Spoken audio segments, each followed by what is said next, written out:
Coba lo bayangin, ada satu orang yang bisa bikin seluruh bangsa bergerak. Bukan karena dia kaya, bukan juga karena dia punya pasukan. Tapi karena dia punya kata-kata yang bisa ngebakar hati. Dialah Soekarno, bukan cuma presiden pertama Indonesia. Tapi simbol dari perlawanan, mimpi besar, dan juga ego yang nggak bisa dibendung. Soekarno, antara pemimpi dan eksekutor. Soekarno bukan tipe orang yang cuma ngomong doang.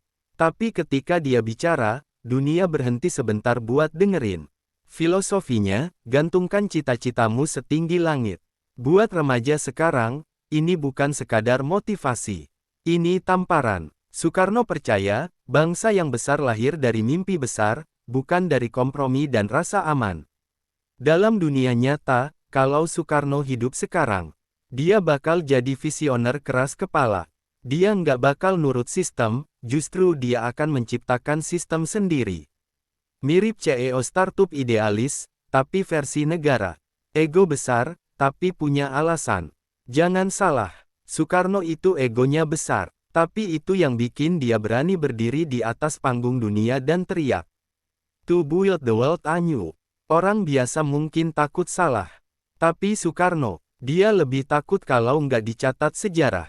Secara teori kepribadian, dia masuk tipe ENTP atau ENFJ, penuh ide, karismatik, dan rela perang buat apa yang dia percaya. Tapi sisi negatifnya, anti kritik, dominan, dan sering merasa paling benar. Retorika sebagai senjata paling mematikan. Soekarno bukan petarung fisik, tapi lidahnya lebih tajam dari senjata. Dia ngerti, manusia digerakkan bukan hanya oleh logika, tapi emosi.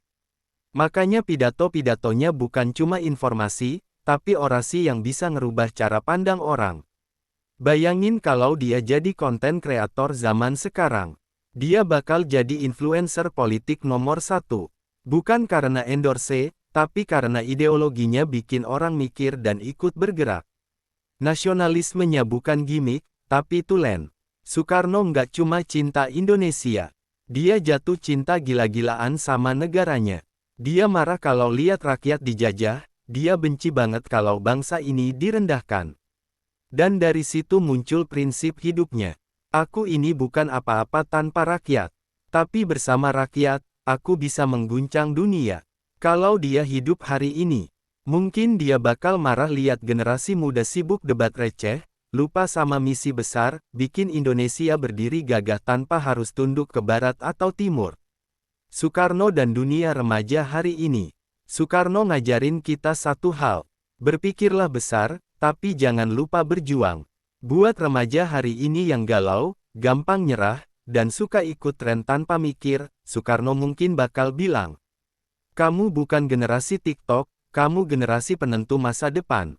Kesimpulan, filosofi hidup Soekarno adalah kombinasi antara mimpi besar, ego tinggi, cinta tanah air yang gila, dan kekuatan kata-kata.